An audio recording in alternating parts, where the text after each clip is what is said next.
Hey guys, it's Danny. Today we're gonna discuss about the water we should use with orchids. So we're gonna see what water sources are suitable for orchids, what makes them actually suitable, and of course we'll take each source separately and elaborate. Alrighty then, let's get to work. When trying to figure out if a certain water source is suitable for orchids or not, we need to think about parameters and its characteristics. So let's start with the easiest one, the temperature. For all orchids, the temperature of the water you should use should always be room temperature or lukewarm. Now, this room temperature idea is slightly relative. Of course, if in your room your temperature is close to freezing level, that water is not suitable for orchids. So take this idea with a little bit of common sense. And also, ice is not suitable for orchids either. With a few exceptions, most of the orchids that we can grow are exotic plants, and in their natural habitat, they never encounter very cold water. Therefore, they are not adapted to handle it, and most probably in time the root system will be damaged. On the opposite end, we should never use hot water with orchids because, yet again, orchids don't encounter very hot water in their natural habitat, and this temperature can seriously affect their root system. If you're comfortable in your room without having to put too many clothes on you, then the water sitting in that room should be suited for orchids as well. So now let's move forward to the other parameters we should keep in mind.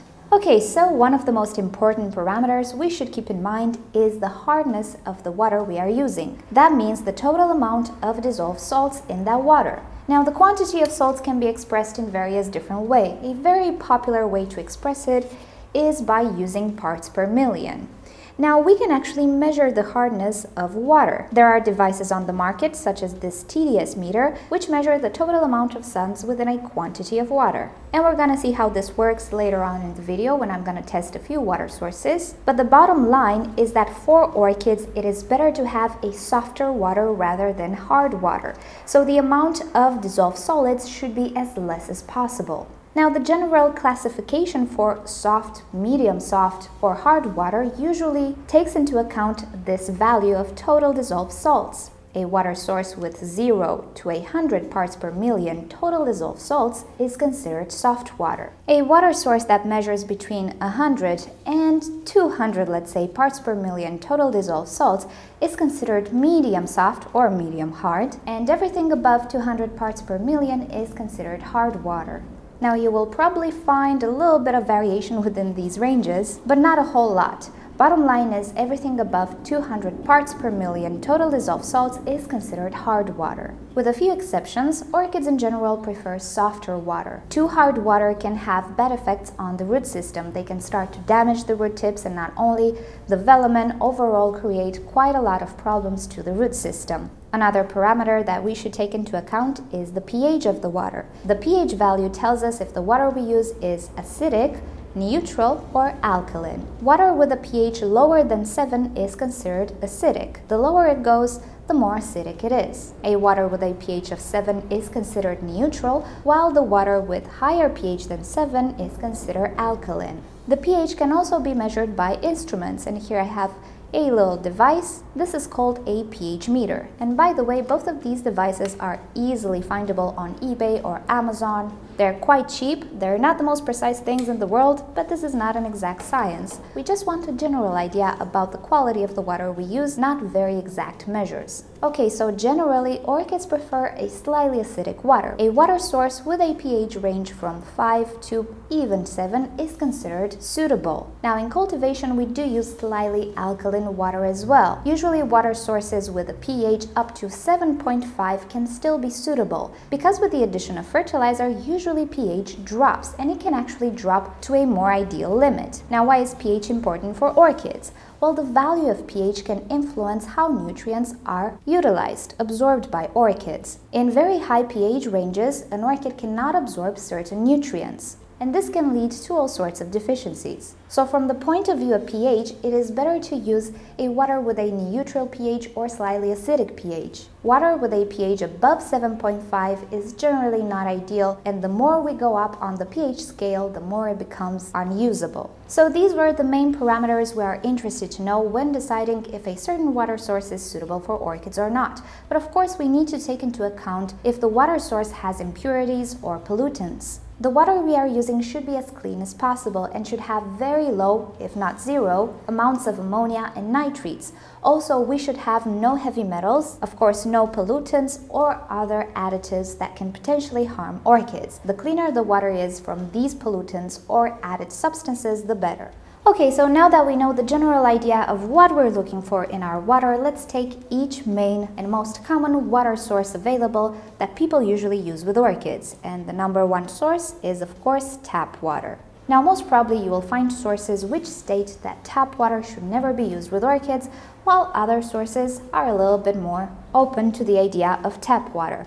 And well, the truth is that tap water is not necessarily the most ideal, but it's not bad either. However, the determining factor is territory. So before deciding if you should use your tap water, we need to check a few things. And here's where our little devices will come in handy. Now, first of all, if you don't have these devices, you can absolutely go to a pet shop and you will find testing kits that are meant to test the water of your aquarium. But obviously, you can test water for orchids as well. Also, you can check online for a quality report from your water distributor. Usually they are obligated to make public the contents of municipal water. So search for the provider in your area and the most recent bulletin. That will at least give you an idea if the tap water you have in your area can be suitable or not. Okay, so now let's return to our little devices. As I was saying, one of the most important parameters we should take into account is the hardness of the water. So first of all, we need to know if our tap water is soft, medium soft, or hard. So I'm going to take a measure. I have here a cup with tap water, and as you can see, my tap water is around 230 parts per million. Now this will already put it in the category of hard water. So from this point of view, my tap water is really not ideal and it verges on unsuitable. But this is just the case that I have in this area. Up until now, in my previous location, I had a tap water with a measure of 160 to 180 parts per million, and that would put it in medium hard water. I use my tap water with most of the orchids you can commonly find in shops for about 3 years, and I can tell you that even if it wasn't ideal, it was really not detrimental either. Overall, I didn't have issues with burnt roots and other things, but of course I did my regular flushing and made sure that I don't have salt accumulations in the pot. In my new location, however, if I use too much tap water, I will have damage, I will have salt accumulation on the roots, and on the long term, that will never result in something good. Now let's test pH and see what the pH of this tap water is. Now this device usually takes a few minutes and a few swirls to stabilize, so I'll come back in a few minutes. Okay, my pH meter has stabilized, and as you can see, I have a pretty alkaline water here. My pH is 8.3. Now this is definitely not suited for orchids because many nutrients will not be absorbed and will not be utilized by orchids. Now, along with these parameters, tap water might contain other pollutants as well. All tap water sources contain chlorine. Now, chlorine usually evaporates in the air if we let a water source sit open for about 24 hours. But some water sources may contain chloramine, which is another disinfecting compound, but sadly it does not evaporate. Now, chloramine can seriously damage orchid roots. In some parts of the world, other things are added to the tap water as well, such as fluoride. Now, I'm from Europe, and so far I didn't hear anybody have issues with this, but I know that in the United States, or at least in some states, fluoride is used, so again, you should definitely check the water bulletin that should be made available to the public, and with a simple Google search, I'm sure you will find it. In some cases, tap water might contain heavy metals. So these are a few things that you should keep in mind. Check the water bulletins, try to make some measurements, and if you cannot, at least test it out first on 1 or 2 orchids and see if you have any damage. Now, because many of us don't have an ideal tap water source, we usually revert to filtration methods, and one of the most popular ones is an osmosis system, and I am currently using one. So let's take a look at some osmosis water and see the parameter values. So osmosis water is actually filtered tap water. The tap water goes through a system of filters which strip it from most of the salts, most if not all of the pollutants and heavy metals. I do have a video in which I present my osmosis system. I'll add it down below if you're interested. The end result of the osmosis process should be a very soft water with a very low pH. So let's see if this is the case. Alrighty, so my osmosis water measures 16 parts per million total dissolved solids. That's a pretty huge difference between the 230 that we measured earlier. It is the very same water source but filtered. Now, this value that osmosis water shows is dependent on a lot of things. Osmosis systems have a degree of filtration. It can range from 90% to 95, 98, or even 99%. So with osmosis water, you will never have 0 parts per million, but depending on the water source you are filtering, the temperature of the water, and of course the longevity of your filters, you can have different values. A 16 parts per million value is more than ideal for orchids. When it comes to pH, you can see my pH is around 7 to 7.1. As I was saying, my meter is not very stable. It constantly needs to be moved. Results in a pH of 7, 7.1 really depends on the water you are filtering as well, but pretty much it goes around the neutral level, which again is a value a lot more suited for orchids than 8.3. As I was saying, with the addition of fertilizer, usually the pH goes down. So as you can see, the main goal with the water we want to use with orchids is to have it as soft as possible and with a slightly acidic pH. Osmosis water definitely falls into this category, but there are other sources that can be used, such as rainwater, which is the third most used water source, and I will include snow in this category as well. Since clouds form due to water evaporation, obviously the rainwater is very poor in salts and minerals as well. There is a slight connection between the hardness of the water and the pH. Generally, the more dissolved salts we have in a source of water, the higher the pH will be as well, and vice versa. When it comes to rainwater, the pH can range as well. It can be slightly acidic or even very acidic. So a little instrument such as this will always come in handy. Now, since in nature orchids are watered with rainwater, obviously it is a good source to use. However, there are certain things that influence rainwater as well, such as pollutants. In densely populated cities, rainwater can present pollutants, dust particles, and all sorts of things we actually don't want to use on orchids. So preferably water should be collected from pollution-free areas such as mountains or not very populated areas. But since most of us live in very crowded areas, it is better to wait a few minutes for the rain to fall and clean the air of pollutants and dust, and afterwards collect the rainwater. So it's pretty easy to see how rainwater is suitable for orchids simply because it has virtually no minerals and also a very low pH. But of course, it's always good to check. Sometimes we might get acid rain. Now on the market, there are sources of purified water. The most popular one is distilled water. And distilled water can definitely be used with orchids because distilled water is obtained by collecting water vapor. Through boiling, water will evaporate, but salts will not. They will remain within the body of water and only the steam or vapor is collected. Thus, distilled water is very suitable for orchids, but also you can find deionized water on the market. Now, there are some sources which suggest this is not good water.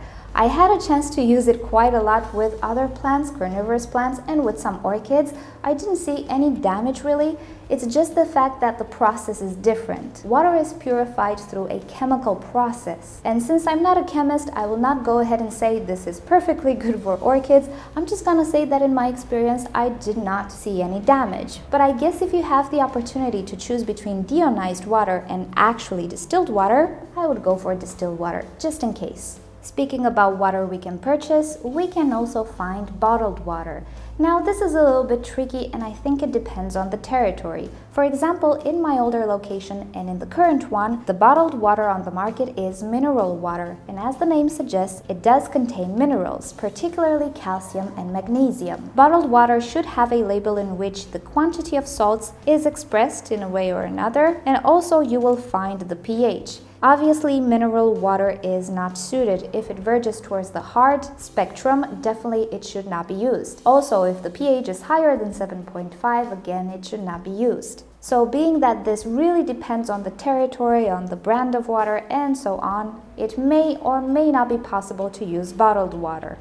Likewise, well water might or might not be suitable for orchids. As a general idea, always test well water because most chances are that you will have some minerals in that water. Another source of water used is aquarium water, and this is something that people kind of talk about on forums or throw ideas around. Well, the truth of the matter is aquarium water can be suitable, But it doesn't mean that if you have an aquarium, the water coming from it is suitable for orchids. It depends on many things. First of all, the type of aquarium you have. If you have an African cichlid aquarium, obviously that water isn't suited for orchids because those types of fish thrive in very hard water with very high pH. If you have an Amazonian setup, well, that water might be more suited. If you are looking for lower salt content, then an aquarium can be a good way to get rid of some of the calcium and magnesium salts. The main consumers in an aquarium are plants, fish, especially if they're growing, and also invertebrates such as shrimp and snails. If you have a heavily planted tank with a lot of snails,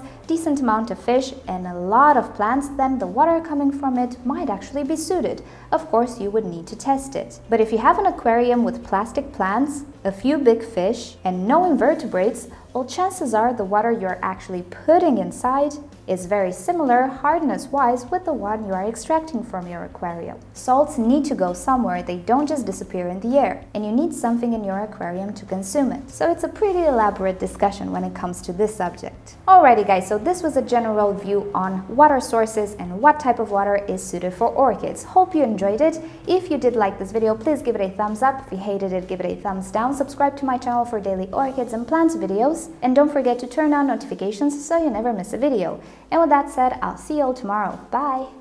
So we have a little visitor today. Let's see if I can make her climb on my cymbidium. Here you go. Here you go, baby. Yeah. Better than the synthetic, right? Where do you want to go? Oh, she knows better what she wants to do.